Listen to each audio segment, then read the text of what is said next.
Let's get back to the topic, and that is paraphrasing.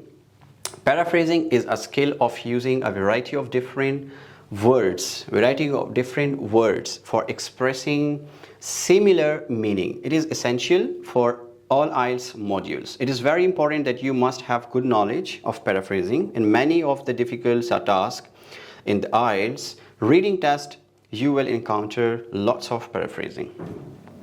Now, I mentioned that paraphrasing skill is important for writing, even for writing as well, and for reading as well. Means that you will have to provide, or you can say you have to write synonyms for each words. If you come across of one word, and that is like you can say teacher, right? If you say the teacher is taking English literature class in or at university, and if you say that the teacher is taking linguistic class, the doctor is observing the patient at hospital.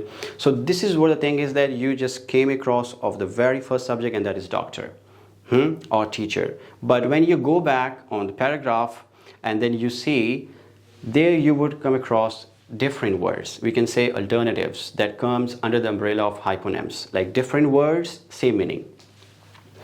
Like it's important to have knowledge about paraphrasing skills.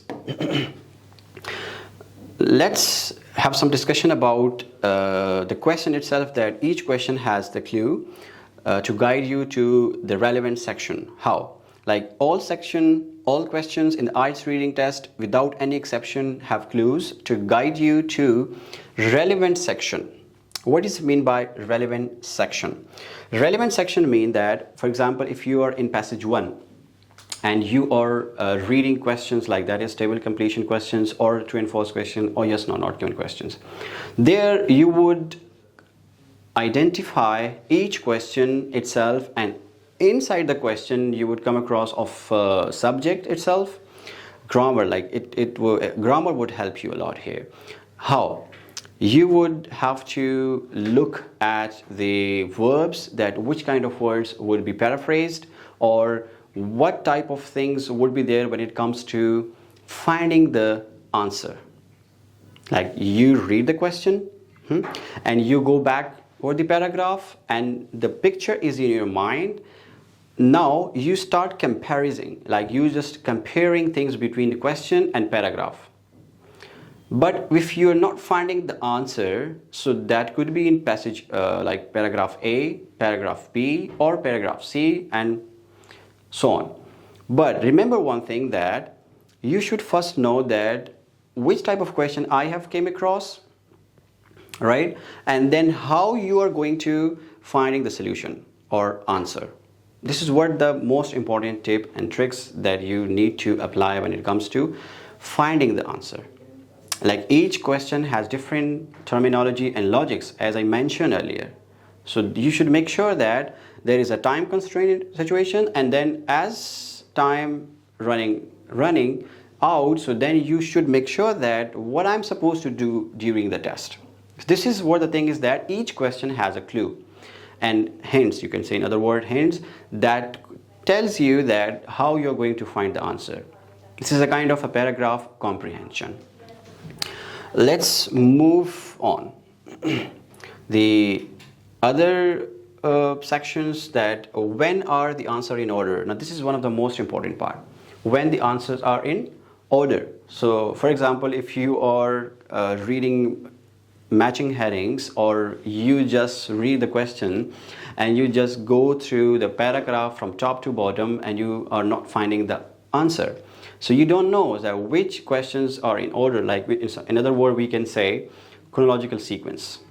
So there are such questions you need to read from top to bottom. Sometime if you read the question, the answers might be in first line of the paragraph or in second line of the paragraph. Sometime you may face challenges and the answers might be at the end of the paragraph, like it might be in the bottom or it might be in the middle of the paragraph. So this is what the thing is, that you have to just understand the scenarios, understand the question types, then you should start finding the answers, right? But before moving to the paragraph, there are such tools that are very important and that could help you a lot, which is called skimming, scanning, and we can say close reading. So first of all, skimming is a tool that helps you a lot to understand the scenario, to understand the overall central idea of the paragraph. So if it comes to the strategies, most of the time, what are the what mistakes normally students make when it comes to reading? The common mistake, I would say, which is always repeated by the students in a couple of as I have been teaching IELTS from the last 1 year, what I have experienced.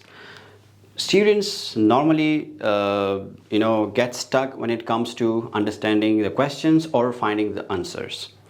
What they do one thing which is very common and which is very traditional. They just,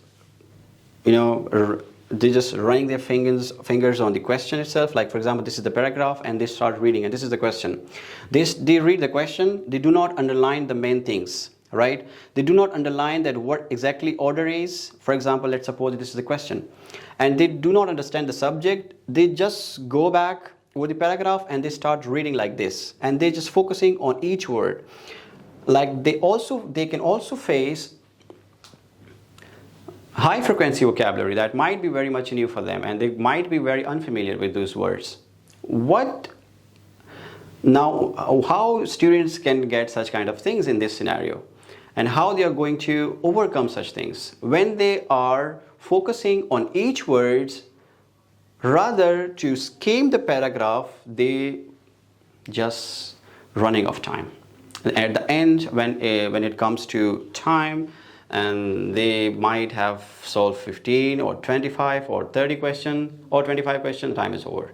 So this is what the thing is, that they take or they spend much more time over reading. Like they just follow traditional method. How to overcome this method? You have to just read the paragraph like this, skim the paragraph in order to get the overall central idea. Then you would come to know and you would start thinking about the question, that is it similar or not. Skimming is a tool that can help you to find the direction of the answers, right? So this is what the thing is that helps a lot when it comes to reading. Okay, for following question types, the answer are usually almost always in order in the passage, like how all types of fill in the blanks, like you can say task, summary, note completion, diagram, flow chart, and table completion task. These are the question types. As I mentioned earlier, that these are the question types. These are the questions that would appear in your IELTS reading module. And then these are the questions that comes in order form. Like for example, if you are reading fill in the blank question, so this thing is pretty much more clear for you that what I'm supposed to do next. You came across of the question and then you go back on the paragraph and then you just know that what I'm supposed to do right now, because you're aware about how I'm supposed to read the paragraph. What strategies now you are going to apply when it comes to finding the answers. So these are the questions that are in order form.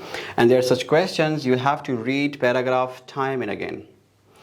Like for example, when are the answer is on again? Like for example, this is identification task. Like I mentioned earlier, that true and false question, yes or not given question. These are the questions where you will have to find or search for the factual information. You are just concerned. Your concern is that you just read the paragraph, you just read the sentence. But this is a very important thing, what students do first? They just read paragraph first and then they go back on the questions. No, this is ultimately and this is apparently a very wrong method or wrong strategy that usually students apply. Why? Because how will you find the answer when it comes to reading paragraph first? No, first you have to read question, then you would be aware about the fact that what I'm supposed to do when it comes to reading the paragraph or cracking the paragraph. right? So first, understanding the question. Now these are the question types. Sentence completion, you might be given the sentences and that would be incomplete. You will have to read the question first, and then you would come to know that what I'm supposed to do and how you're going to complete the sentences. Multiple choice question, matching sentence endings, short answer questions, right? So these are the questions that are in order form. For example, let's have a look over the question which are in order. You have to just read the paragraph time and again. You'll have to just find this logics behind the paragraph or inside the paragraph. These are the questions like matching headings. Matching heading is one of the most important part in IELTS reading, because this is the part that always repeats. It always repeated in IELTS reading since students are appearing in IELTS. So this is the part which is very important. That's why I'm emphasizing on this, that you have to make sure that when it comes to reading, you should understand that I'm supposed to read paragraph time and again, and you will have to just find the theme and question itself, that how you're going to drag the headings. You will be given a list of headings, and then you will be asked to find the headings or to select headings for the given paragraphs itself, right? You first go to understand the headings, and then you go back on the paragraph, and then you start reading the paragraph based on the paragraph or information you are coming across. There you start deciding that which paragraph is important and which paragraph needs which type of heading, and how you're going to select heading for which type of paragraph. It is as simple as, like, for example, if I'm going to give you a task right now without any title. I'm giving you a paragraph or education, and the title is unknown, right? And title is not being given. You start reading the paragraph, and then what you do, you first think that yes, I came across of the paragraph, and this paragraph is purely about education, because the vocabulary being used in paragraph, it is purely about education. So yeah, the topic is quite similar, so I have to select. That could be co-education, that could be on a broader perspective, if you say education itself, the topic, then you can decide itself. So this is what the thing is, that you will be given a list of heading, and then you will have to just select the paragraph for that. So matching information, which paragraph contains the information, and matching features, matching names with a statement. So these are the three main part is this one, like matching heading. These are the sub parts. Always matching heading question repeats. Unfamiliar subject and difficult words. So this is one of the most important part. Like there are some reason, as I mentioned earlier, that student get panics and when it comes to cracking the paragraph.